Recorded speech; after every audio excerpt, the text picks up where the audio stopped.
विद्यार्थी जो बैठे हैं ना, वो 2-3 प्रयोग करेंगे, ठीक है। एक तो पहले अपनी जगह पर खड़े हो जाओ विद्यार्थी, बस। हाँ, अब दोनों हाथ ऊपर की ओर उठाकर पैर के पंजे के आधार पर खड़े रहें, एड़ी ऊंची उठा लें, दृष्टि ऊपर की तरफ करें, ऊपर देखें और मन में ऐसी भावना करें कि हमारी जो शक्ति है, हमारी जो ऊर्जा है, उसका ऊर्ध्व गमन हो रहा है। हमारी ऊर्जा का, हमारी शक्ति का ऊर्ध्वीकरण हो रहा है, हमारी शक्ति ऊपर की ओर उठ रही है।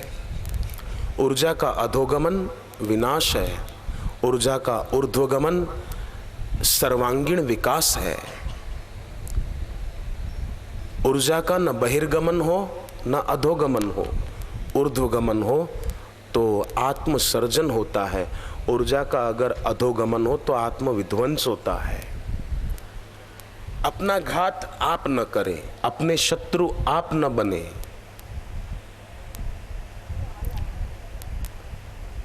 बस फिर से एक बार हाथ ऊपर करना, फिर से हाथ ऊपर, दृष्टि ऊपर, पैर के पंजों के आधार पर खड़े रहें, एड़ी ऊंची उठा लें, मन में भगवान का नाम लेते रहें, जो आपको प्रिय लगे ऐसा।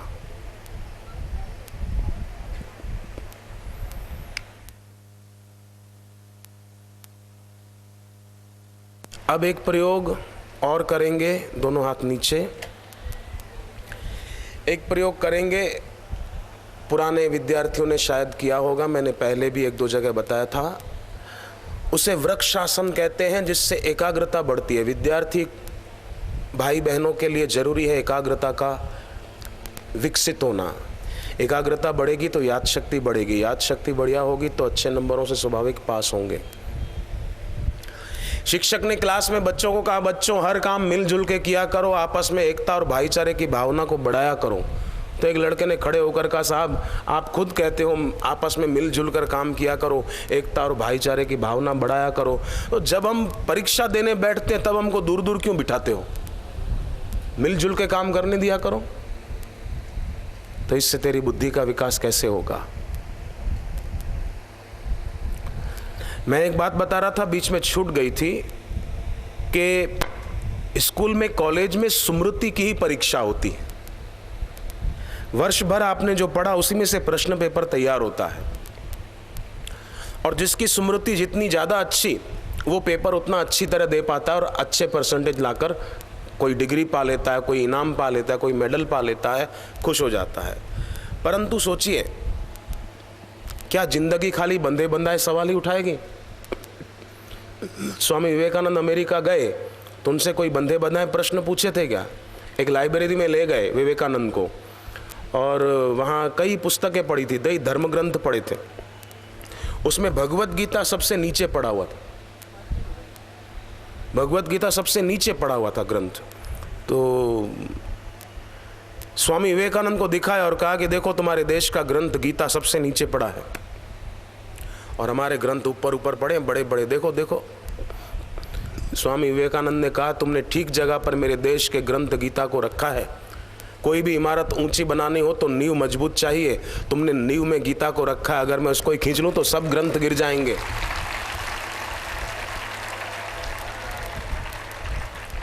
कैसा बढ़िया उत्तर दे दिया। अब ये किसी ने सिखाया नहीं था उनको कि ऐसा उत्तर देना, पर प्रखर प्रज्ञा के धनी थे, उनकी बुद्धि शुद्ध थी, क्योंकि जवानी में उनको गुरु मिले थे और गुरु के प्रति उनकी भक्ति दृढ़ थी। तो वृक्षासन जिसे कहते हैं, दोनों हाथ ऊपर की ओर उठाकर जोड़ने होते हैं और एक पैर के आधार पर खड़ा रहना होता है। एक पैर घुटने के ऊपर रख दें, ऐसे समझो ये पैर है, घुटने के ऊपर दूसरा पैर रख दिया। हाँ, थोड़ा कठिन लगेगा, और दोनों हाथ ऊपर जोड़ दिए और मन में भगवान का नाम लेते रहे। यहाँ सारस्वत मंत्र की दीक्षा ली है तो सारस्वत मंत्र जपते रहे। मन में माँ सरस्वती को और गुरुदेव को प्रार्थना करें कि हम विद्या प्राप्ति के क्षेत्र में तो सफल हों, पर हमारी बुद्धि भी ऐसी शुद्ध हो जैसे युवानी में बापूजी अपने गुरु लीलाशाह बापू की सेवा करते थे, जैसे जवानी में स्वामी विवेकानंद अपने गुरु रामकृष्ण परमहंस की सेवा करते थे और साधना उपासना युवावस्था में करते थे। ऐसा मन में शुभ संकल्प दोहराते जाएं। तीर्थ भूमि में और पवित्र देव नदी यमुना के किनारे किया हुआ संकल्प भगवान जल्दी पूरा करते हैं।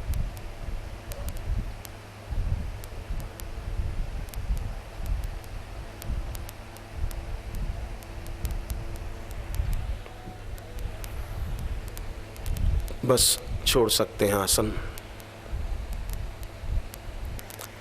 एक विद्यार्थी ऐसा था कि उसके लिए ज्योतिषी ने कहा था कि पढ़ने में कमजोरी रहेगा, पर सारस्वती मंत्र की दीक्षा और आसन प्राणायाम करके वो विद्यार्थी 99% लाया। तो उसकी माँ ने ज्योतिषी को कहा, आप तो कहते थे पढ़ने में कमज़ोर रहेगा, अब?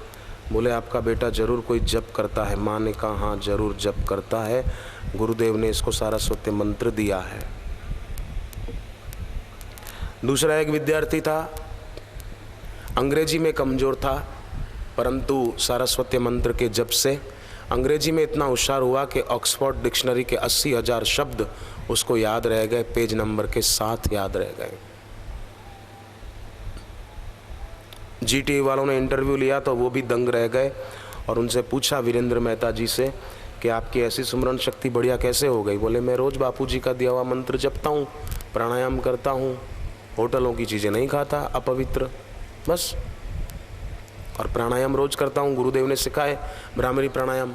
आप करो तो दोनों हाथ की पहली उंगली कानों में, कमर सीधी, होठ बंद, गहरा श्वास लो, खूब गहरा लो, रोक के रखो। और अब जब हम श्वास छोड़ेंगे तो होठ बंद रखते हुए ही कंठ से ओम का गुंजन करते हुए श्वास छोड़ेंगे, जैसे भंवरा गुंजन करता है उस प्रकार।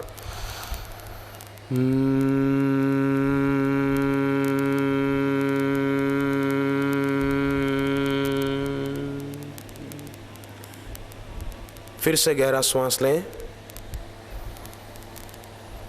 खूब गहरा लें, रोक के रखें, अच्छी तरह से रोक के रखना, छोड़ना नहीं।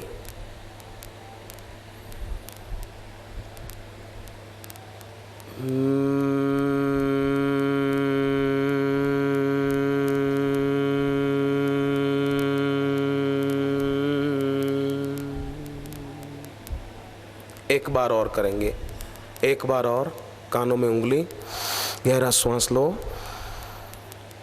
रोक के रखना, कुछ सेकंड मन में भगवान का नाम जपते जाना। सारस्वती मंत्र लिया है तो वो जपना।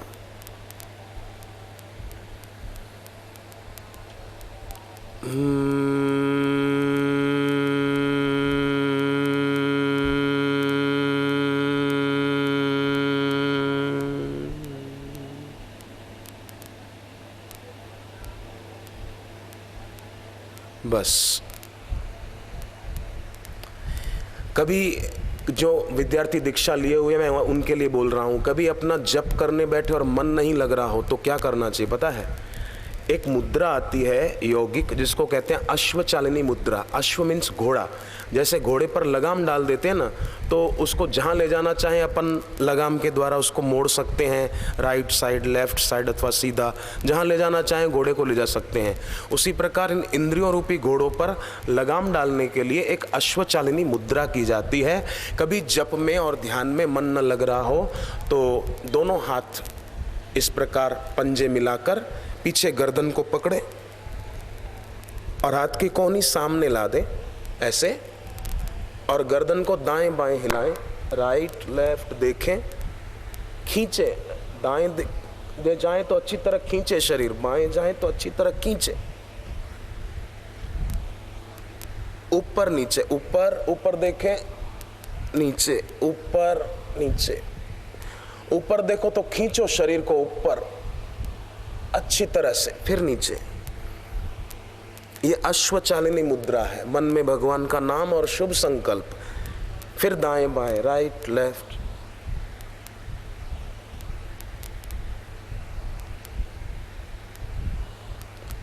ऊपर नीचे मन में भगवान का नाम चलता रहे।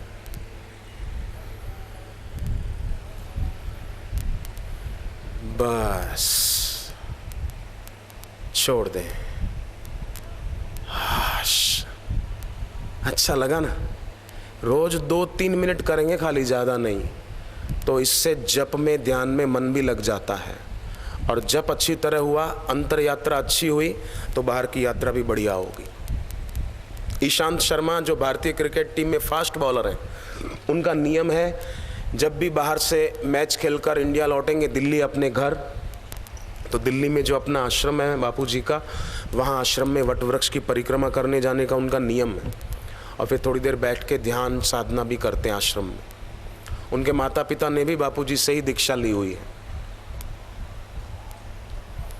गुरु की दीक्षा वो हमें नई दिशा देती है।